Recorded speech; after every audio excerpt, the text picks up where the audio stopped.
안녕하세요. 신약예술 통독 길라잡이 제1강 부속 강의 8번째입니다. 한 장 그림 요한복음. 아시는 바대로 신약예술 통독 교과 과정은 모두 12주에 걸쳐서 진행이 되는데 보통 90분에서 120분씩 강의를 하게 되는데 유튜브에는 조금 조절이 필요하죠. 그래서 제1강 복음서에 대한 강의를 짧게 주제별로 다시 정리하고 있습니다. 모두 9개로 정리가 되는데 오늘은 그 8번째 한 장 그림 요한복음 시간이 되겠습니다. 우리가 요한복음 읽기 위해서 사전에 이런 정도는 알아두면 좋겠다는 생각이 듭니다. 자, 먼저 내용은 부활 이후의 통찰적인 관점에서 서술한 메시아이자 하나님의 아들이신 예수님을 다루고 있습니다. 이 예수님은 성육신을 통해서 하나님을 알리시고 십자가를 통해 자기 생명을 모든 이들을 위해서 내어주셨다 하는 사실을 기록하고 있는 것이죠. 이러한 내용을 다루는 데 있어서는 배경이 두 가지 정도가 있습니다. 한 가지는 그 81년도에 로마의 황제가 된 도미티아누스가 황제를 신격화시키는데 관심이 컸죠. 황제에 즉위한 지 한 2년 지나서 어린 아들이 죽게 되자 그 아들을 신으로, 그 다음에 아들의 어머니인 자기 아내를 신으로, 그리고 이어서 자기도 신으로 공포하게 됩니다. 그리고 자기를 신으로 섬기라고 하는 것이죠. 그래서 AD 85년에 자기를 신으로 공포하고 이제 신전에서 제사를 지내게 됩니다. 이것이 자기만을 신으로 섬기는 것이니까 기독교의 신앙과 배치가 되는 것이죠. 그로 인해서 기독교 신앙을 가진 성도들이 많은 박해를 받게 됩니다. 이런 배경이 하나 있었고요. 또 한 가지는 이제 대부분의 사도들이 죽고 순교했고요. 예루살렘의 교회가 폐쇄되고 이렇게 어지러울 때 이 에베소 교회가 초대교회 교회들의 그 어머니 교회가 되는 거죠. 그런데 이 여러 교회들의, 그리고 에베소 교회에도 이단 사상들이 들어오게 됩니다. 특별히 영지주의라고 하는 것이죠. 그래서 육신은 악하고 영혼은 선하다 하는 그런 사상을 가지고 기독교 교리를, 기독교의 진리를 회방하니까 거기에 대해서 논증하기 위해서 복음서를 기술하고 있습니다. 그래서 메시아이신 유일하신 하나님의, 그리고 또 하나님의 아들에 대한 신앙을 이야기하고 있는 거죠. 두 번째, 저자는 누구일까 하면 이 일을 기록한 사람이 예수님을 사랑하는 자라고 이렇게 표현하고 있는데요. 그래서 세베대의 아들 사도 요한일 가능성이 가장 높습니다. 거기에 대해서는 몇 가지 근거들이 있죠. 예를 들어 초대교회 프랑스 리옹의 주교였던 이레니우스 이렇게 말합니다. 그는 마지막으로 그분의 품에 기대던 주의 제자 요한이 에베소에 거하는 동안 복음서를 출간하였다라고 말하는데, 이 이레니우스의 선생님이 폴리갑이고 폴리갑의 선생님이 사도 요한이었거든요. 그러니까 이레니우스의 이 증언이 상당히 의미가 있는 것이죠. 또 성경에 보면은 요한복음 21장 2절에 세베대의 아들이라고 요한을 언급한 것 외에는 요한에 대해서 서술하기를 꺼려하는 듯한 그런 그 분위기를 볼 수 있습니다. 이로써 요한이 중요한 사람이구나, 저자군 하는 것을 우리가 유추해 볼 수 있죠.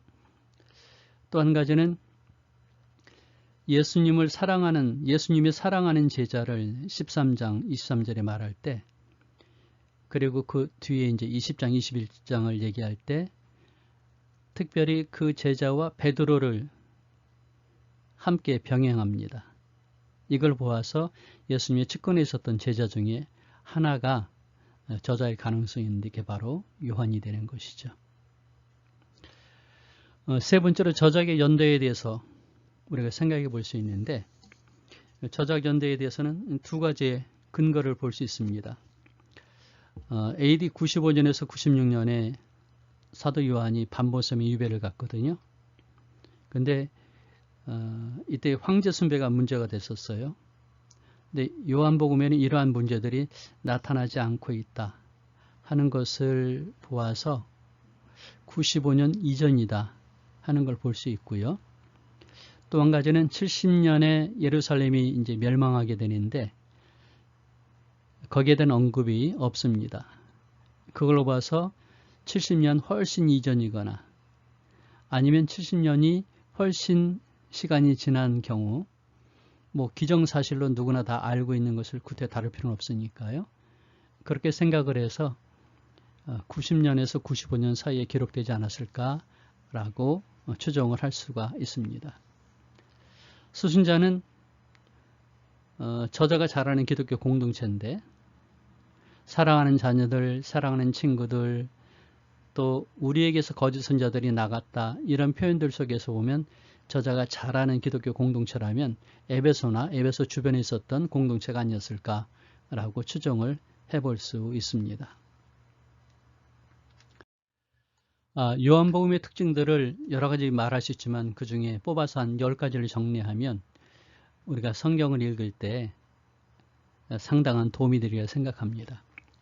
그 첫 번째로 요한복음에는 다른 복음서들이 기록하지 않은 것들을 기록하고 있습니다.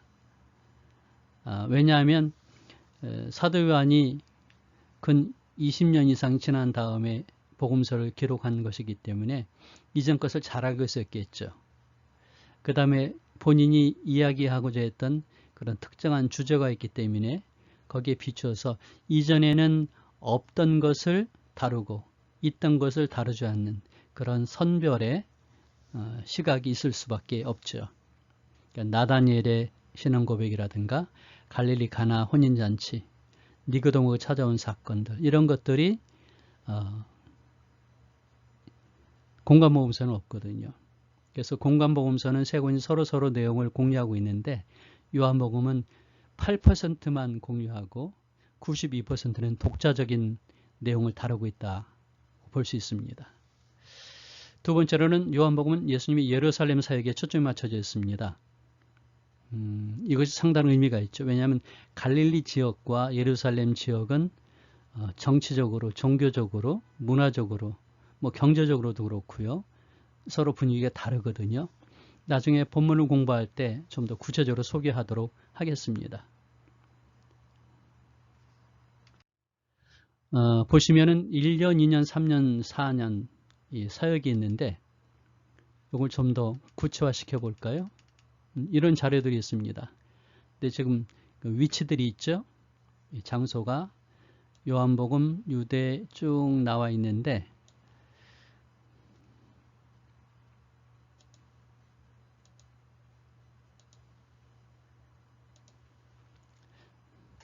보면은 마태, 마가, 누가가 다루고 있는 내용들이 뭡니까? 예수님이 세례받으심, 시험받으심, 그 다음에 세례 요한이 잡힌 것 얘기들 다루고 있는데 요거 외에 나머지들은 요한복음이 다루고 있잖아요. 그리고 그 위치가 요단강, 갈릴리, 예루살렘, 유대 땅, 그리고 사마리아, 세겜 쪽이니까 가까운 곳이죠. 이 모든 지역이 예루살렘을 중심으로 일어난 일들이라는 것이죠. 뭐 2년차도 마찬가지입니다.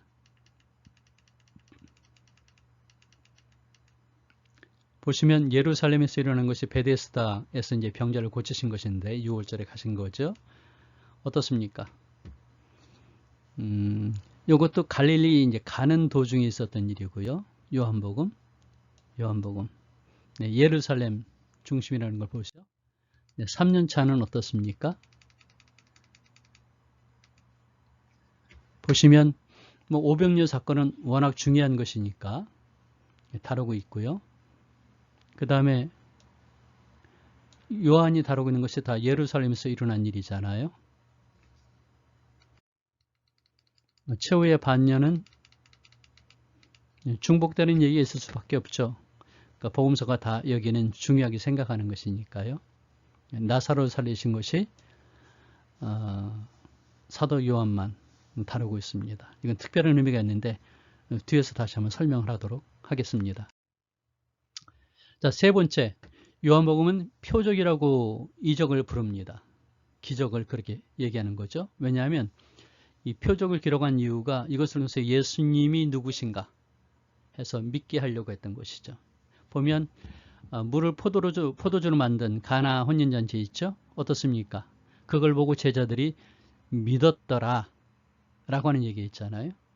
1번부터 7번까지의 이적들이 나오게 됩니다. 보통 이적 그러면 기적을 말하는 건데 표적은 사인, 그래서 무언가를 드러내기 위해서 행해진 것이라는 것이죠. 어떨까요? 자, 1번 물을 포도주로 만들었다. 세상사에 이런 기록이 있습니까?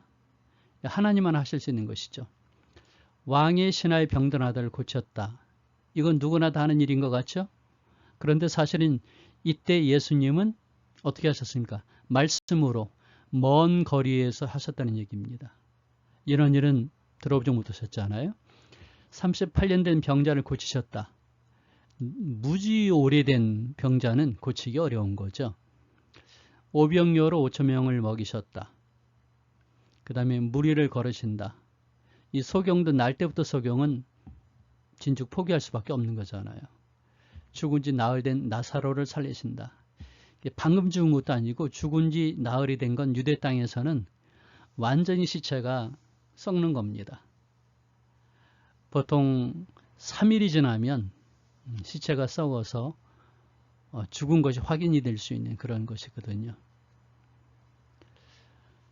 그런데 보통 이제 7가지의 표적 그렇게 이야기할 때 7이라는 것은 신의 숫자잖아요. 그래서 특별히 요한복음엔 7이라는 것이 몇 번 나오게 됩니다.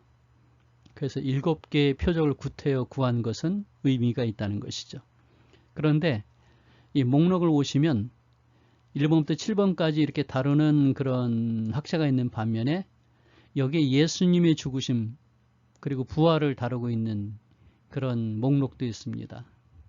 그럴 때는 여기 4번과 5번을 하나로 칩니다. 왜냐하면 같은 6장이잖아요. 6장 이어서 있는 거니까 이걸 하나로 보고 하나 덧붙여서 예수님의 부활 이렇게 표적으로 보는 경우도 있습니다. 그것도 괜찮겠죠. 그 다음에 네 번째, 요한복음 예수님의 이적이나 가르침보다 예수님의 정체성에 관심을 갖는데 그래서 예수님이 누구시냐 하면 하나님의 아들이시다. 하나님이시다 하는 걸 보여주는 것이죠. 그게 이제 나는 이다라는 자기 선포적인 언어인데 헬라어로 에고 에임이라고 합니다. 나는 생명의 떡이다. 세상의 빛이다. 양의 문이다. 선한 목자다. 부활의 생명이다. 길이요 진리요 생명이다. 참 포도나무다. 여기에 이제 에고 에이미가 들어간 특별한 기술인데 이게 그렇게 흔한 게 아니라는 것이죠. 이게 어디서 유래했을까? 출애굽기 3장 14절에 보면 하나님께서 모세에게 하시는 말씀이죠. 나는 스스로 있는 자니라. 나는 스스로 있는 자. 이 얘기인데 70인경에 이 구약의 히브리어로 된 것을 헬라어로 바꾼 거죠. 에고 에이미 오온 했는데 이 에고 에이미가 IM입니다. 그 다음에 이게 이제 일종의 그 관계를 이어주는 대명사가 될 수 있겠죠. 그 다음에 존재하는 이런 뜻이죠. 이거를 히브리어로 보게 되면 이렇게 됩니다. 에흐웨 아쉐르 에흐웨 이렇게 해서 사실은 이 단어 하나가 이게 주어와 동사를 포함하고 있는 거거든요. 근데 재미있는 것은 그 다음 35절에 하나님께서 모세에게 말씀하시기를 나는 이스라엘의 여호와다 라고 얘기했는데 이 발음이 거의 일치합니다. 그래서 이 내용이 이 내용이다 라고 말할 수 있는 것이죠. 근데 히브리어는 그때 당시에는 이렇게 밑에 있는 모음이 없었어요. 위에 자음만 있거든요. 그래서 이렇게 표현될 수 있습니다. 이 네 개의 자음인 이건 신성 사문자라고 그러죠. 이게 여호와 하나님을 표현하는 것인데 여호와 주님이죠. 영어 성경은 주로 이제 로드로 번역을 해놨는데 그래서 이 에고 에이미는 하나님을 지칭하는 그런 표현이 되기도 합니다. 이것을 예수님이 과감히 갖다가 쓰신 것이죠. 다섯 번째, 요한복음은 성령의 복음이라고 부를 수 있는데 요한만이 성령으로 거듭나야 하늘나라에 들어간다 강조하면서 성령에 대한 얘기들을 많이 해줍니다. 보혜사를 보내실 것이다. 그리고 진리의 영이 있다. 그 다음에 너희가 성령을 받으라 하는 강조가 있죠. 그 다음에 여섯 번째, 하나님과의 관계를 관심 갖습니다. 예수님은 누구신가? 하나님의 아들이시다 그러는데 하나님의 아들, 하나님이시다 하는 것이죠. 예수님은 태초부터 하나님과 함께 있었다. 그 다음에 하늘에서 내려온 분이다. 그 다음에 아브라함이 있기 전부터 나는 있었다. 이건 창조를 말하잖아요. 그렇게 해서 예루살렘에서 이 말씀들을 선포하시니까 유대인들이 가만둘 수 없는 것이죠. 참 여기서 말하는 유대인들은 사실은 유대 땅에 있는 유대인이고 갈릴리 지방에 있는 유대인들은 예수님에 대해서 호감을 많이 가졌습니다. 그래서 모든 유대인을 예수님을 대적했다라고 하면은 좀 어폐가 있죠. 자, 그 다음에 일곱 번째, 영생에 초점을 맞췄습니다. 그렇죠? 20장 30절 있는 말씀입니다.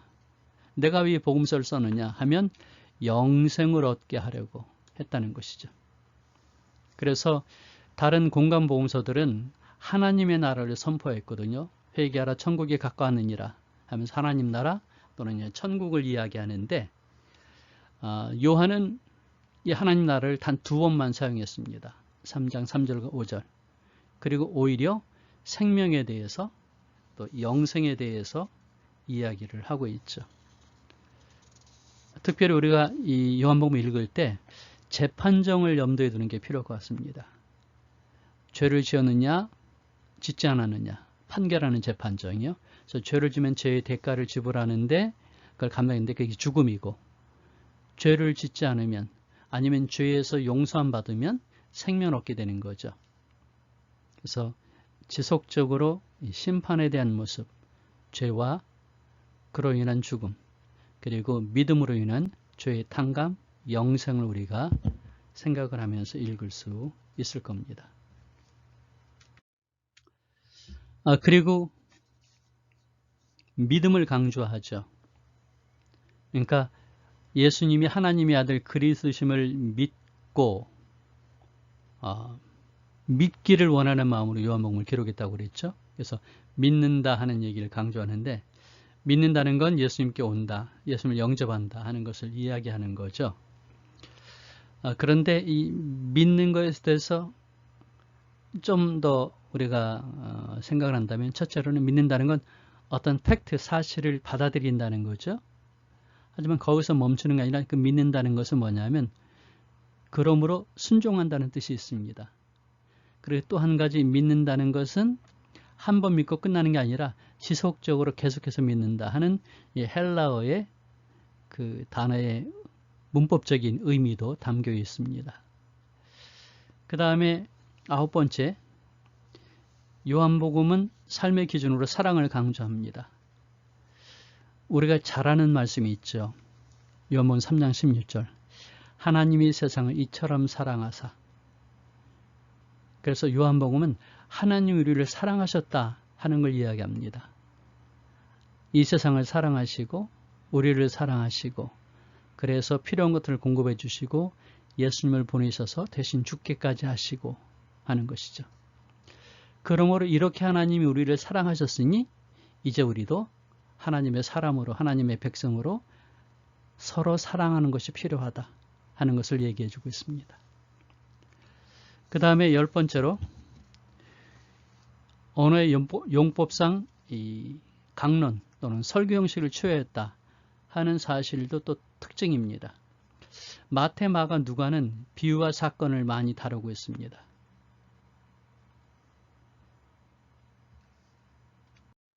보시면은 이렇게 비유가 있는데 18개 비유 가운데 요한복음은 하나도 다루고 있지 않죠. 마태복음은 앞에 비유를 많이 다루고 있습니다. 자, 뒤에 부분 보십시오. 누가복음이 뒷부분의 것을 많이 다루는데 여기 선한 목자와 포도나무 비유만 요한복음이 다루고 있습니다. 그러니까 마태, 마가, 누가는 비유 또는 예수님의 이적, 사건들을 주로 다루는데 예수님은 설교를 다룬다 하는 말씀이죠.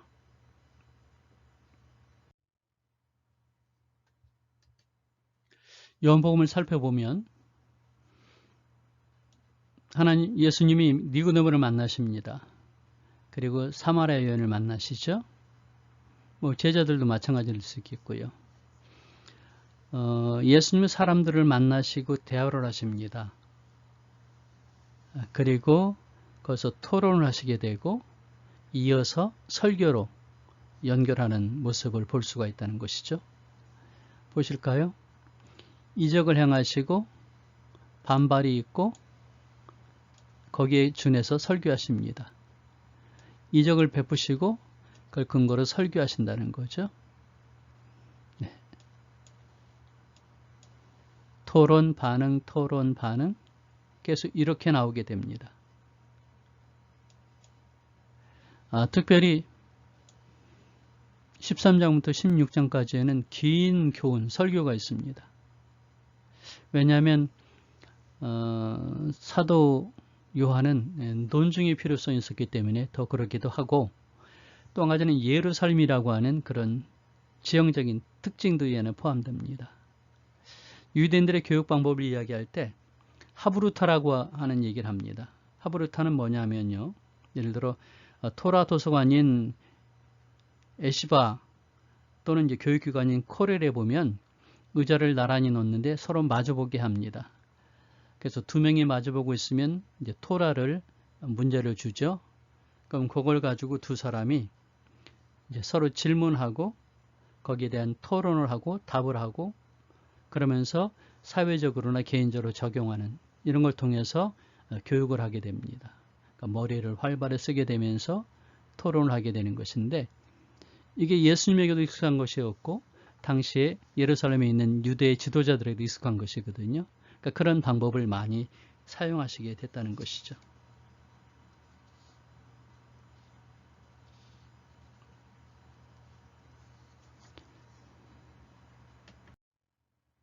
자, 이제 요한복음의 내용을 우리 다시 한번 좀 구조적으로 정리를 해봐야 되는데 그 전에 단어를 좀 봐야 되겠죠. 키워드를. 제일 많이 나오는 단어가 예수님이죠. 그 다음에 아버지. 그 다음에 이제 원은 맨 그렇게 볼 수 있게 되겠죠. 그 다음에 안다. 하나님. 자, 여기 ESV에서 보면은 이렇게 나옵니다. 예수님이 294. 그 다음 아버지가 138. 그 다음에 아들이 67. 예수 그리스도 하나님의 아들 여기서 나올 수 있게 되겠죠. 그 다음에 제자들 삶은 어떻게 살아야 될 것이냐. 하나님이 여기 나와 있고요. 영생, 생명에 대한 것이고 사랑을 해라. 이 세상을. 그리고 이제 서로 질의하고 대답하니까 answered가 나오게 되겠죠.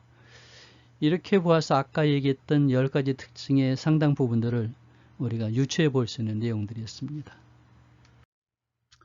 이것을 정리해 보면 이렇게 그리스도에 대한 예수님의 증언과 증거가 있고 사랑이 있고 이어서 별도로 이제 부활에 대한 얘기가 나오죠.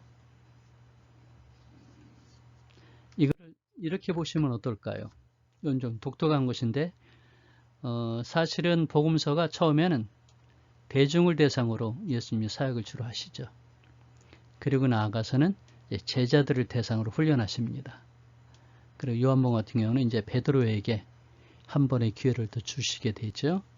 그래서 예수님이 누구시냐 하는 걸 가르치는데 잘 몰라요. 제자들에게 더 잘 알게 하시죠. 근데 여기에 이제 다른 복음서들은 여기쯤이면 예수님이 베드로에게 질문하신 신앙의 고백이 핵심이 되는데 여기서는 나사로의 얘기를 하게 되면서 그 다음에 나를 보내신 이를 믿어라 하고 믿음의 새로운 정의를 주죠. 자, 이렇게도 요한복음을 볼 수 있습니다. 하지만 정말 요한복음을 잘 볼 수 있는 것은 이렇게 보는 게 더 낫겠죠. 그래서 더 바이블 프로젝트에 소개하고 있는 요한복음의 도표인데, 자, 제가 번역을 한 내용입니다. 그래서 감을 잡으실 수 있을까요? 네, 제가 간략하게 소개를 하도록 하죠. 먼저 저자는 누구냐? 우리가 봤던 것처럼 예수님이 사랑하시는 제자다. 그는 누구일까? 세베대 아들 요한이냐? 아니면 장로 요한이냐? 왜냐하면 이제 예루살렘 교회의 지도자였죠. 아까 소개했습니다. 저술의 목적은 20장 31절에 나와 있는 내용이 되죠. 전체 구조가 핵심되는 게 두 가지 큰 부분이 있습니다.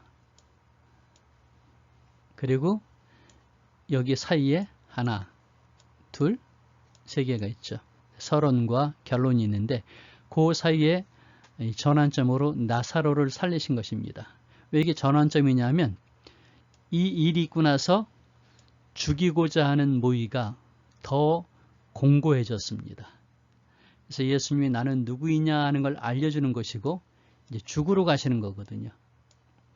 그래서 큰 두 개의 부분 사이에 서론과 나사로 부활과 나사로 살리심과 결론이 있다. 이렇게 틀을 가지시면은 정리하시는 데 도움이 되실 겁니다.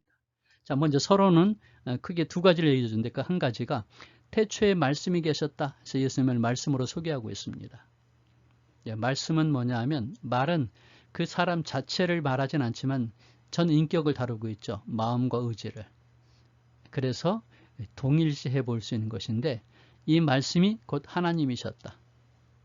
그래서 태초에 창조할 때 하나님이 계시고 예수님이 계셨는데 그 예수님 하나님이 성부 하나님과 성자 하나님이 함께 계셨는데 육신이 말씀이 육신이 되어서 이 지상에 오시게 됐다 하는 얘기를 들려주는 것이죠. 그런데 이 함께 했다는 것은 무엇일까? 출애굽기에 보면은 성막에서 하나님이 함께 하시잖아요. 이스라엘 백성과. 그래서 이 말씀이 육신이 되어 오신 예수님은 바로 이 성막의 의미를 갖게 된다는 것이죠. 그러면서 그 진정 의미는 참 하나님이시다. 근데 육신이 돼서 오셔서 아버지와 아들의 관계로 세상에서 사역하셨다 하고 소개하고 있습니다. 두 번째로는 이제 세례 요한이 예수님을 하나님의 어린이라는 걸 소개하죠. 그리고 하나님께서 내 아들이다 하고 말씀해 주시는데 주변의 사람들이 예수님에 대해서 이스라엘의 왕, 또 랍비, 메시아, 나사렛 예수, 그리고 예수님은 인자 그렇게 소개하십니다. 근데 이 사도 요한은 이 7개의 명칭을 예수님의 사명과 더불어서 아주 귀하게 생각한 것 같아요. 이 요한의 마음을 가지고서 우리가 정리해 보면 나사렛에서 오신 온전한 인간이신 예수님은 메시아 왕이시며 이스라엘의 선생님이시고 세상 죄를 주관하는 하나님의 어린 양이신데 죽으실 하나님의 아들이시다 라고 소개하고 있고 이것이 이제 요한이 들려주고 싶어하는 이야기로 이 서론에서 다루고 있습니다. 이제 첫 번째 큰 무더기의 문단을 볼 때 우리가 패턴을 봐야 됩니다. 여기서 뭐냐 하면 예수님께서 표적을 보이시거나 또 말씀을 통해서 분쟁을 일으키십니다. 그렇게 되니까 사람들은 오해하고 화를 내게 되죠. 아직 이해하지 못하니까 예수님이 누구신가 하는 걸 이해하지 못하니까요. 자, 어떻게 예수님은 하나님의 아들 메시아로 당신을 소개하고 있느냐? 첫 번째, 네 가지의 제도를 가지고 소개하시죠. 유대인들에게 친숙한 제도입니다. 그 첫 번째가 결혼식입니다. 결혼식. 이 첫 번째 표적에서 이사야서가 메시아 왕국의 그 모습을 보여주고 있는데, 그 일종의 성취로서 물을 포도주로 만드셨다라고 해석을 해볼 수 있습니다. 연회장이 말하죠. 그들은 지금까지 좋은 포도주를 두었도다 하고 얘기하는데, 이때 이제 제자들이 저분은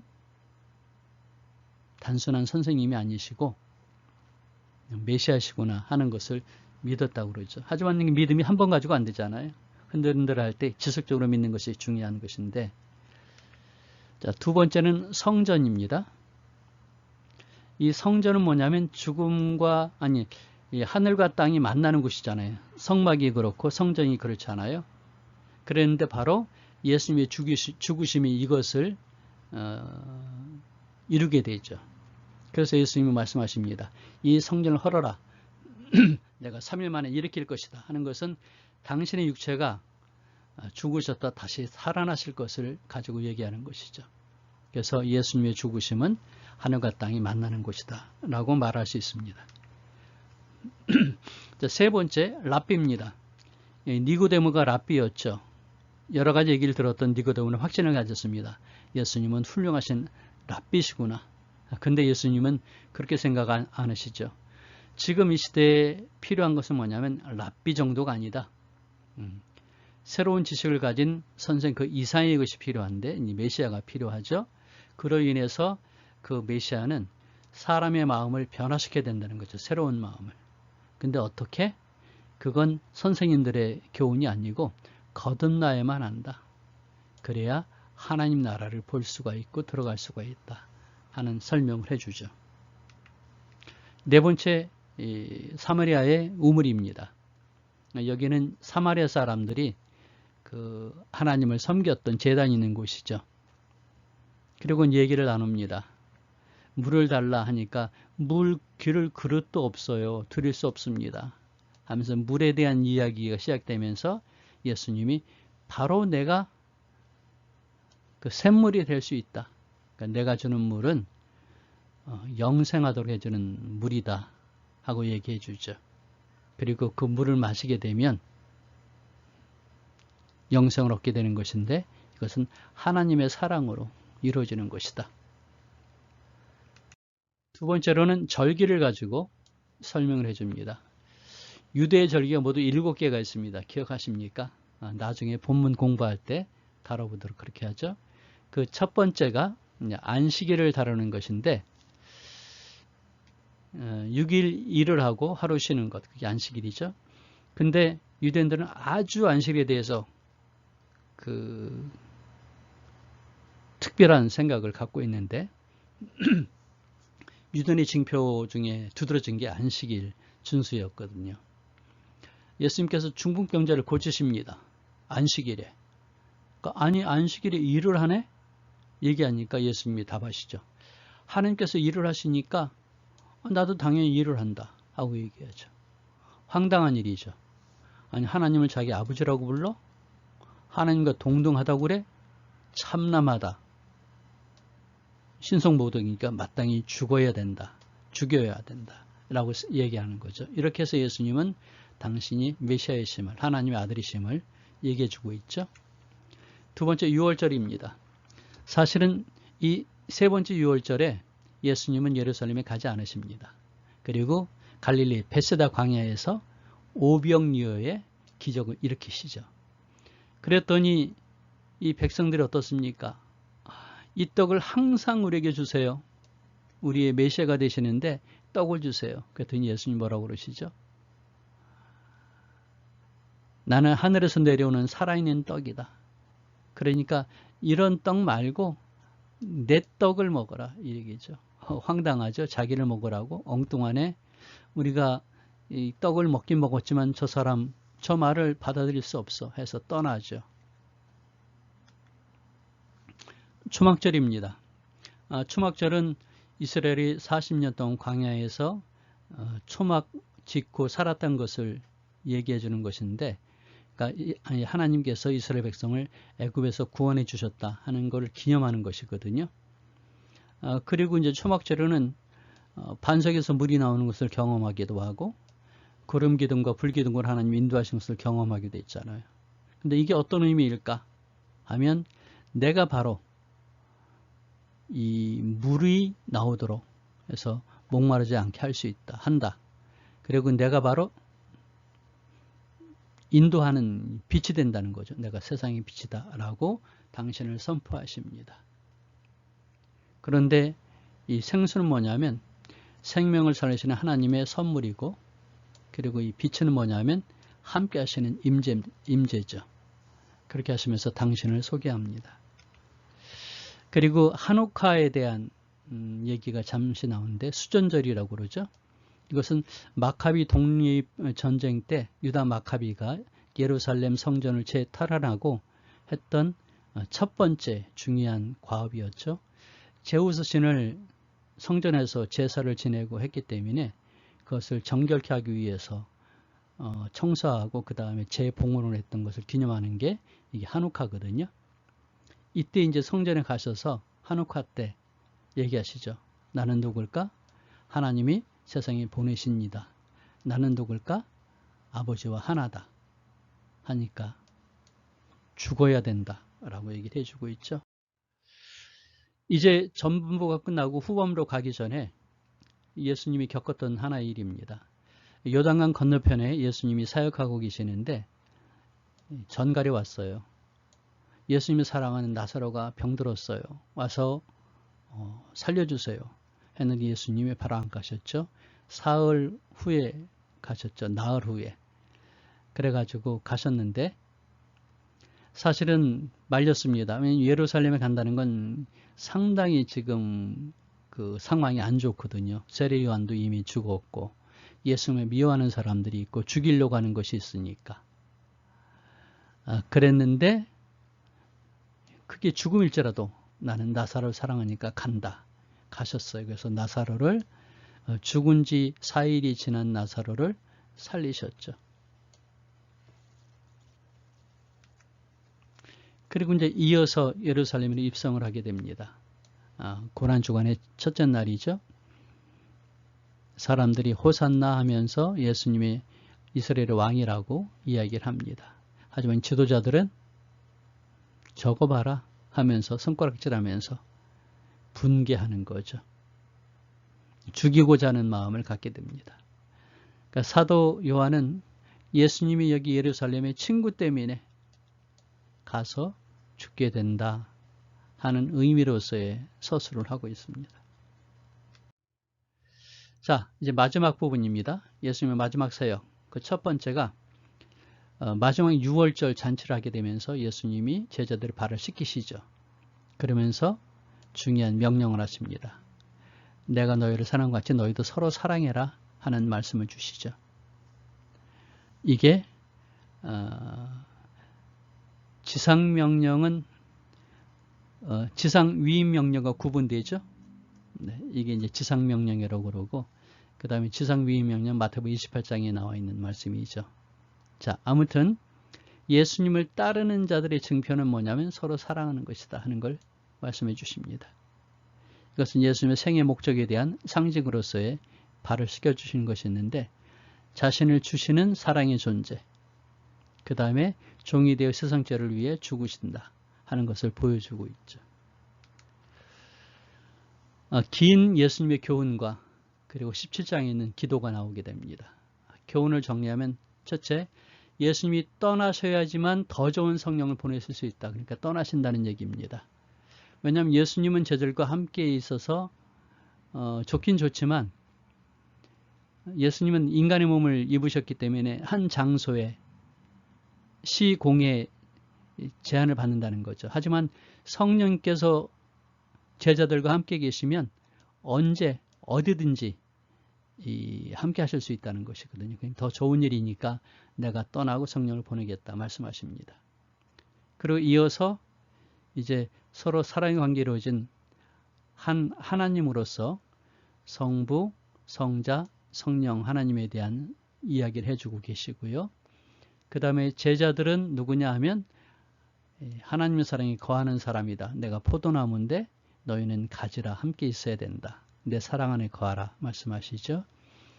그리고 이어서 이 사명을 이루도록 성령을 보내줄 텐데 보혜사 성령이 너희를 그것을 가능하게 할 것이다. 그래서 사랑을 하는 섬김의 행위, 진리를 증거하는 일을 능히 할 수 있도록 해주신다. 그리고 이제 사람들이 나를 핍박을 했는데 미워하고 이제 너희도 핍박할 것이다 하는 것을 예언하십니다. 하지만 두려워하지 말아라. 왜냐하면 내가 환난을 당하지만 세상을 이기었으니 너희들도 승리자가 된다 하는 말씀을 주시죠. 이제 이제 예수님이 로마 병정에게 잡혀가는데, 그리고 이제 재판하시게 되면서 당신의 정체성을 드러내야 됩니다. 앞에서 설명했듯이 에고에미에 대한 설명을 해주고 있죠. 그리고 여기 나와 있는 구절들을 보면 나는 하나님이다, 나는 메시아다 하는 그 예수님의 자증을 보입니다. 나는 누구냐? 바로 나다 하는 것을 보여주고 말씀하고 계시는 구절들입니다. 자, 예수님이 이제 체포를 당하십니다. 그때 물어보죠. 너희 중에 누가 예수냐? 내가 그다 하는데 이게 단순한 말이 아니고 내가 그다는 이 사람들이 찾는 예수라는 그 의미와 더불어서 하나님의 아들로서, 하나님으로서, 메시아로서의 당신에 대한 당당함을 보여주고 있습니다. 예수님은 생명을 내어주심으로 하나님으로서의 권위를 드러내고 있는 거죠.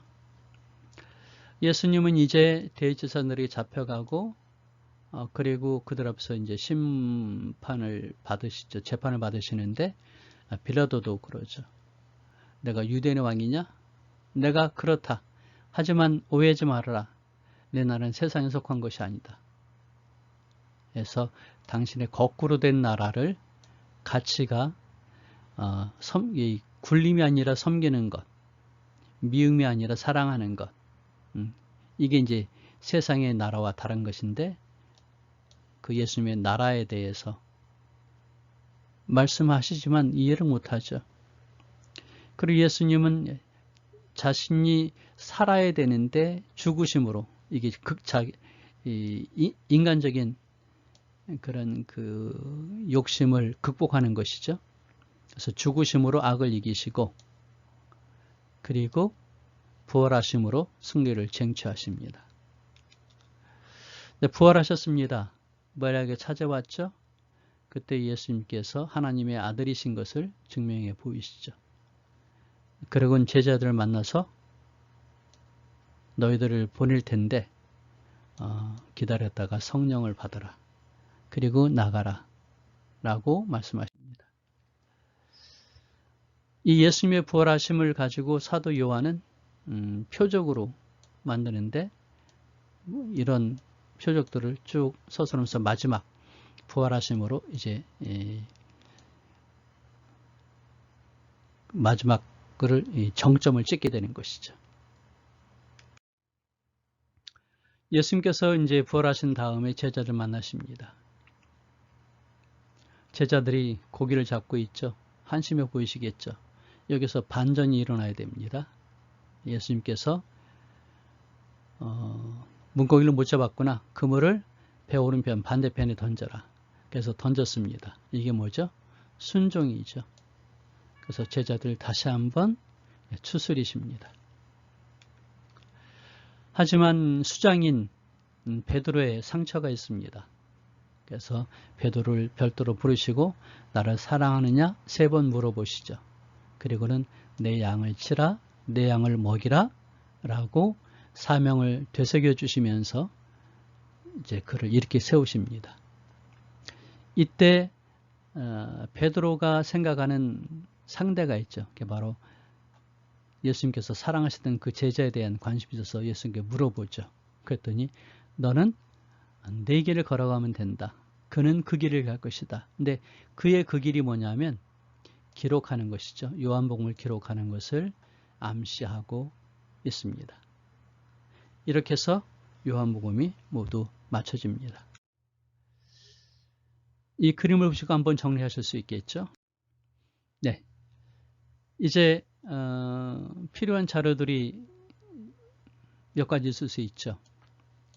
한 장 그림에 대한 영어 설명과 한글 자막, 그리고 이제 텍스트가 있고요. 그 다음에 제가 강의한 PPT, 그 다음에 요한복음을 잘 정리해 놓은 장절로 구분해 가지고 설명해 놓은 성경 먹기 텍스트가 있고요. 그 다음에 요한복음 개요를 설명해 주는 PPT가 있습니다. 단톡방에 제가 올릴 텐데 보고 참고하시면 좋겠고요. 혹시 자료가 필요하신 분들은 저한테 문자를 보내주시거나 이메일을 보내주시면 함께 나눌 수 있도록 하겠습니다. 네, 함께 해주셔서 감사드립니다. 우리 다음 시간에 또 보도록 하죠.